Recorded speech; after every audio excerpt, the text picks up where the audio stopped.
Saya terlibat dalam mengendalikan kempen pilihan raya di segenap fasa dan prosesnya sejak 2011.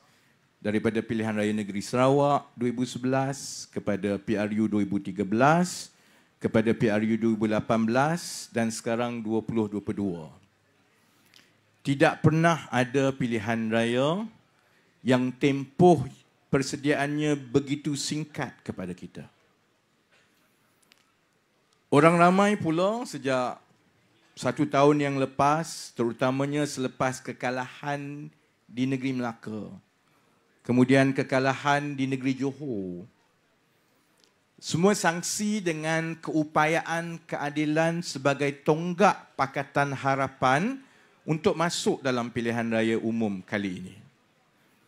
Kemudian kita melalui proses pemilihan parti yang tak pernah dibuat orang, iaitu menjalankan pemilihan parti beberapa bulan sebelum pilihan raya.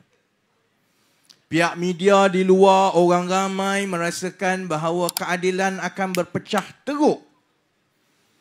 Dan UMNO, Perikatan Nasional, parti-parti lawan kita, semua bertepuk tangan menunggukan berkuburnya keadilan.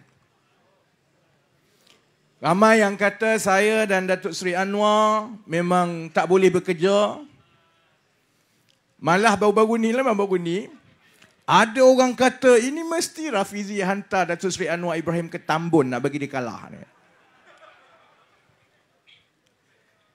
Ada satu perkara yang saya ingat, ramai musuh kita tidak faham tentang keadilan.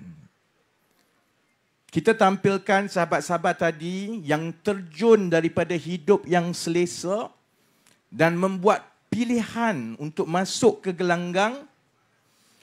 Kerana itulah sebenarnya asal usul kita sebagai parti. Ini bukan parti politik seperti parti politik lain yang ditubuhkan semata-mata untuk dapat kuasa. Kita bukan bersatu, saudara-saudari. Kita adalah parti yang lahir daripada rasa dan semangat rakyat ingin mengubah keadaan supaya anak cucu cicit kita berada dalam keadaan yang baik. Sebab itu mungkin kalau yang di depan ini ramai yang kenal sebagai ahli politik yang veteran. Tengok Kak Wan, orang nampak Kak Wan sebagai timbalan Perdana Menteri. Tapi orang lupa semasa Kak Wan mula-mula secara terpaksa masuk ke politik tahun 1998. Kak Wan adalah doktor dan seorang isteri yang tak pernah tahu pasal politik. Jadi asas kita ialah niat kita masuk politik bukan sebab kuasa, saudara-saudari. Niat kita ialah supaya kita boleh menyumbang untuk membawa perubahan dengan harapan. Perubahan itu akan menjadikan keadaan lebih baik. Sebab kita mewakili pelbagai golongan dan lapisan daripada masyarakat yang tahu segala kepincangan dalam negara ini. Sebab kita pernah jadi guru, kita pernah jadi accountant, kita pernah jadi doktor, kita pernah jadi pemimpin belia. Kita tahu bagaimana sistem yang ada sekarang rosak. Jadi sebab itu alhamdulillah, melihatkan malam ini, saya rasa insya-Allah menang hanya Allah yang tentukan. Tapi bila Zahid Hamidi tengok malam ini, bila Haji Hadi tengok malam ini, bila Muhyiddin Yassin tengok malam ini, saya ingat mereka insya-Allah tak tidur malam sampai 3-4 hari.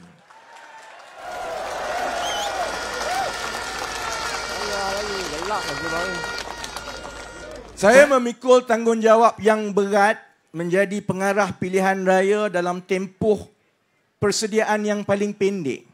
Lebih kurang 2 bulan. 2 bulan untuk menyiapkan parti dan rakyat masuk pilihan raya dalam tempoh yang seperti saya sebut hampir mustahil. Saya juga terpaksa bersama-sama dengan kawan-kawan yang lain dalam pimpinan parti, dalam JPRP, Jabatan Pilihan Raya Pusat Keadilan, terpaksa menguruskan pilihan raya dalam keadaan ahli-ahli politik adalah manusia yang paling dibenci di negara ini. Dia tak sama macam dulu. Menjadi ahli politik ini, nak sebut kat orang pun kadang-kadang malu sekarang. Dalam banyak-banyak makian di media sosial, antara makian yang paling banyak adalah kepada ahli politik.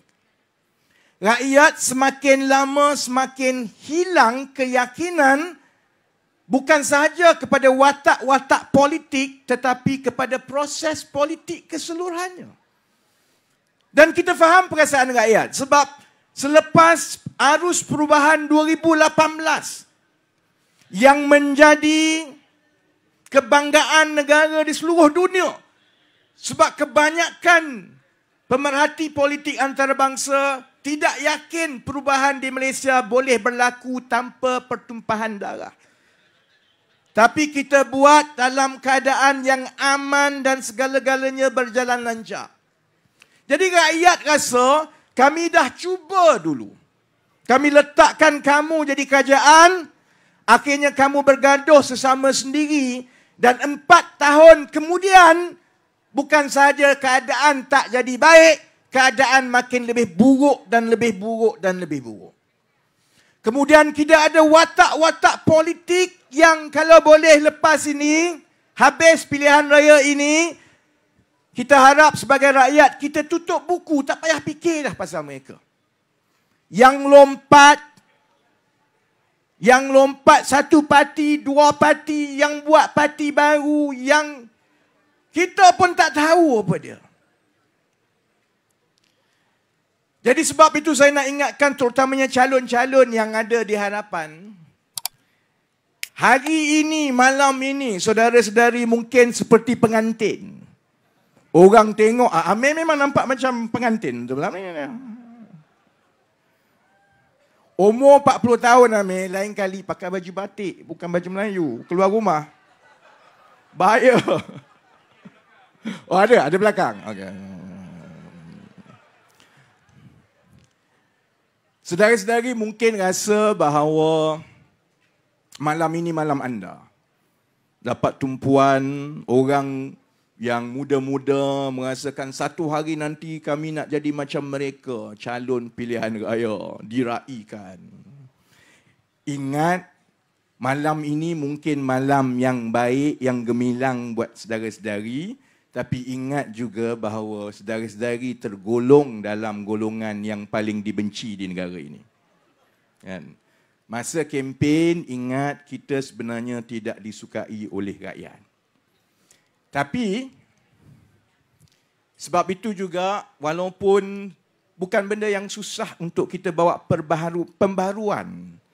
Dari segi bagaimana kita menapis calon, proses. Saya tahu macam-macam orang kata lah. Cuma beza saya dengan Datuk Seri Anwar dia dengar. Orang beritahu dia mendengar. Dia pendengar yang baik. Kan? Orang cakap dia dengar. Saya selalunya orang tak berani nak cakap apa lah. Sebab saya tak ada reaksi. Dan saya selalunya tak dengar. Kalau benda ini perlu dibuat, maka perlu dibuat. Kau nak sembang, pergi duduk kat tepi. Sebab kita ada masa yang pendek ini kan. Cuma saya nak beritahu bukan sahaja kepada yang mendengar, rakyat biasa, pengundi, terutamanya kepada sahabat-sahabat saya dalam keadilan. Saudara-saudari lupa bahawa semasa saudara-saudari muda, 20 tahun dahulu, 15 tahun dahulu, masuk parti umur muda, saudara-saudari mendapat peluang pada umur yang muda. Bukan sebab saudara-saudari hebat, saudara-saudari menjadi wakil rakyat pada umur yang muda. Tapi sebab semangat rakyat yang dibawa oleh idealisme keadilan yang menaikkan saudara-saudari sehingga menjadi wakil rakyat sampai 1 penggal, 2 penggal, 3 penggal, 4 penggal. Kini masanya juga kita memastikan kalau dahulu ada ruang diberikan kepada tokoh-tokoh daripada luar, yang muda, yang wanita, yang kelainan upaya, kerana itu adalah tunggak dan asas kita sebagai parti, maka walau macam mana tak popular pun, Tanggungjawab saya sebagai pengarah pilihan raya dan timbalan Presiden untuk memastikan kita tidak lari daripada asas kita yang selalu memberi peluang kepada semua yang layak, tidak kira latar belakang kamu. Kalau kita tidak begitu dalam parti, kita tidak memberi ruang kepada mereka yang ingin tampil, menyumbang, ada kelebihan dan kita rasa niat dia baik kerana mereka meninggalkan banyak kelebihan untuk mengambil risiko bersama-sama dengan kita. Bagaimana kita nak yakinkan rakyat bahawa bila kita jadi kerajaan, kita akan buka seluas-luasnya ruang dan peluang kepada setiap anak Malaysia yang berkebolehan. Supaya bukan anak kroni saja yang dapat peluang. Supaya bukan anak pembesar saja yang dapat peluang. Supaya setiap anak Malaysia, tak kira latar belakang kamu macam mana, asalkan kamu rajin, kamu cerdik, kamu baik, kamu jujur, kamu amanah, di dalam Malaysia yang diamanahkan kepada kita, anak-anak Malaysia macam ini akan dapat tempat yang terbaik dalam masyarakat kita. Tapi kena bermula daripada kita. We have to walk the talk. We have to show that we are serious. We have to show that kalau parti lain hanya sembang, cakap, kalau dia letak muka-muka hanya sebagai token, nak cukup syarat kosmetik, keadilan akan terus mempertahankan mesej bahawa kita buka ruang seluas-luasnya kepada semua yang berkelayakan, berpeluang, yang baik, yang amanah. Kalau tak ada tempat dalam UMNO, dalam PAS, dalam Bersatu, dalam MCA, tempat kamu adalah di dalam keadilan untuk rakyat, saudara-saudara. Sudah tentu ada yang gembira, ada yang tak gembira. Saya minta terutamanya sahabat-sahabat yang ada tanggungjawab besar kerana 20 tahun mereka usahakan dan gerakkan parti di bawah. Kadang-kadang yang lebih sedih mereka lah yang susah payah membina parti di tempat-tempat jin bertendang. Orang tak nak pergi dulu. Bila dah ada peluang kemenangan, orang lain datang. Kemudian nak dijadikan cerita lebih teruk, orang tu lompat pula. Saya faham perasaan itu. Dan saya tahu kalau saya berada di dalam tempat mereka, ialah luluhlah hati kita. Memang betul. Sebab masa awal tak ada orang tanya, masa awal tak ada orang peduli, susah payah semua. Tiba-tiba bila nak menang, bukan saja calon dalam parti lain pun nak juga kursi-kursi keadilan. Saya faham perasaan itu, saudara-saudari. Tapi saudara-saudari, kalau calon-calon parti kita menang, yang menang bukan saja calon itu. Yang menang bukan saja keadilan atau Pakatan Harapan. Yang menang adalah seluruh rakyat Malaysia. Dan ada pahala dan bahagian saudara-saudari atas usaha ikhlas itu. Kepada yang muda-muda, yang rasa kenapa timbalan Presiden ni garang nak mampus, nak pergi jumpa pun takut. Ada yang kata, macam mana kami nak bersaing kalau kami tidak diberikan lebih banyak tempat? Nasihat saya kepada saya dan saudara-saudari yang muda-muda, saya adalah ahli majlis pimpinan pusat yang paling muda dalam sejarah parti. Kak Wan lantik dulu, umur 25. Dulu, lama dulu. Saya tak masuk bertanding 2004. Saya tak masuk bertanding 2008. Saya bertanding 2013.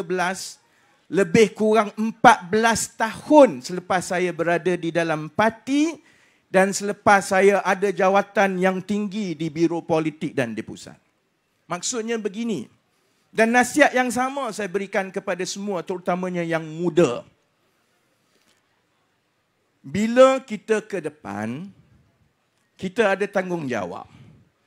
Dan bila kita menang sebagai wakil rakyat, insya-Allah, saudara-saudari tidak lagi boleh beritahu Saya ada ruang untuk malas, untuk tak cerdik, untuk nampak tak matang sebab saya muda.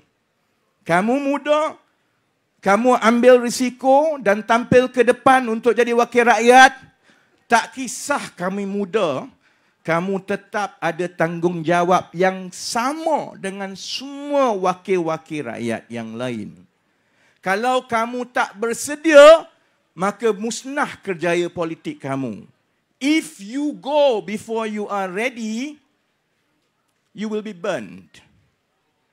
Kalau kamu tampil, ambil tanggungjawab, kamu tidak bersedia dan kamu tak laksana tanggungjawab itu, bukan saja parti yang kena, rakyat yang kena, kamu juga kena tanggung beban jawab kemudian kenapa kamu tak laksanakan tanggungjawab yang baik. Jadi nasihat saya kepada yang muda, bagi mereka yang dapat tempat, bukan sebab kamu hebat. Sebabnya ialah kamu akan diuji. Kalau kamu menang, maka peluang kamu buat dosa lebih banyak daripada yang lain. Kalau kamu tak dapat tempat, kalau kita pandang secara baik, itu maknanya insya-Allah ada ruang yang lebih sedikit kepada kamu untuk belajar, bina ilmu, bina kematangan, supaya bila sampai masa kamu akan jadi seorang yang berkhidmat kepada rakyat yang paling baik. Saudara-saudara. Jadi insya-Allah, saya orang bukan nak dengar aku bercakap, orang nak tengok calon. Saya nak tutup begini. Ini ingatan saya terutamanya kepada kami yang jadi calon. Maksudlah saya sendiri, saudara Anwar, kawan. Ini yang cantik-cantik dan kat depan ni. Saya harap kita ingat sebagai calon yang pikul tanggungjawab, mengenengahkan perjuangan parti, menawarkan diri mewakili parti untuk rakyat. Kita ingat bahawa kita bukanlah yang terbaik daripada kalangan yang ada. Jangan ada perasaan yang kamu terbaik. Kita bukanlah terbaik, ada lagi orang yang paling lagi baik daripada kita. Cuma ini masa kita untuk diuji dan untuk kita pikul tanggungjawab. Kita kena ingat bahawa kita bukanlah yang paling cerdik juga. Ada lagi orang yang lagi cerdik. Ada benda yang kita tahu dan ada benda yang kita tak tahu. Mana yang kita tahu, maka kita kena memimpin. Mana yang kita tak tahu, maka kita kena tanya mereka yang tahu. Saya juga harap saudara-saudari faham bahawa rakyat mahukan wakil rakyat yang rendah diri.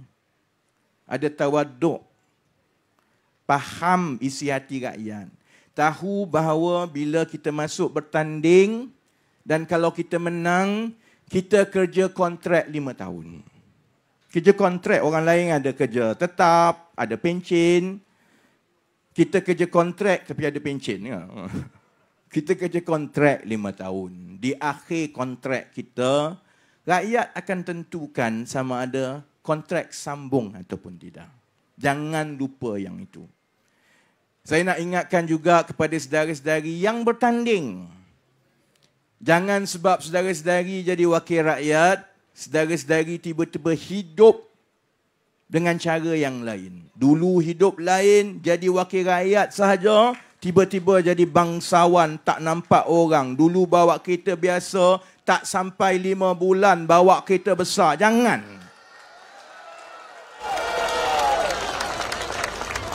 Jangan satu sebab rakyat marah. Kamu makan duit rakyat. Kamu makan gaji dengan rakyat. Rakyat tak suka. Yang kedua, jangan kamu lupa bila habis kontrak, kamu kena kembali menjadi rakyat biasa. Kalau kamu semasa menjadi wakil rakyat, kamu jadi bangsawan, tiba-tiba bila dah tak jadi wakil rakyat, orang dah tak pandang, kamu tak reti macam mana nak hidup sebagai manusia normal. Jadi gila. Itulah yang melahirkan katak-katak dan orang-orang gila dalam politik. Sebab bila mereka jadi wakil rakyat, mereka lupa bahawa mereka itu rakyat biasa. Cuma ikat kontrak dengan rakyat saja.